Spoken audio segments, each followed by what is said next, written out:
Let me start with a very important slide to put things into perspective. This is the number of people in energy poverty worldwide. Actually, the people without access to any electricity worldwide. You can see that just 10 years ago, we had 1.3 billion people who didn't have access to any electricity.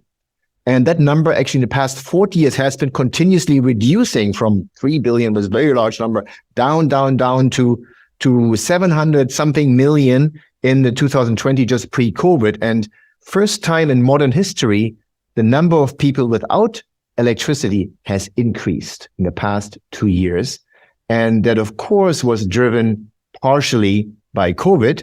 So it's actually, think about it. Why do people not have access to electricity? There's two reasons. Either they're too poor or energy is too expensive, right? So, and what happened in the past years with COVID is that actually poverty rose. So people didn't have jobs, had to stay at home, didn't have the money. On top, in addition, the price of energy in general grew. So what does it mean when the people now don't have access to electricity? Well, think about it. People who don't have access to electricity, they don't have access to hospitals, they don't have access to schooling, to light, to health, measures. That actually means they die earlier. So people who have access to electricity live longer, and people who don't live shorter. And those 20 million people that rose, that past 2 years, I mean, that's 20 million people who are literally now exposed to potentially shorter lives. Now, thinking about energy again, let's take a step back. What are humanity's key challenges today? And I think we're all clear that food and water, the access to clean, edible food and clean water is a key challenge in today's society with 8 billion people.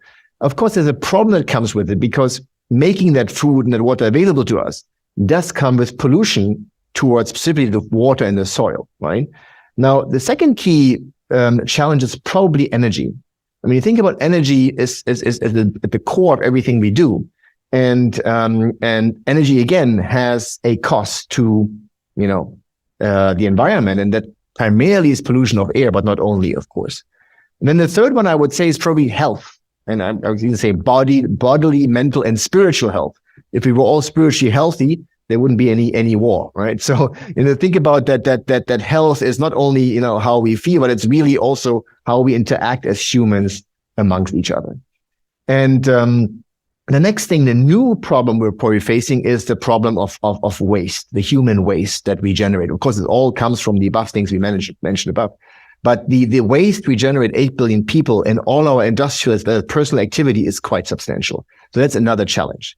So when you look at these four things, they're actually all about energy, right? In the end, it only takes energy to have access to clean water.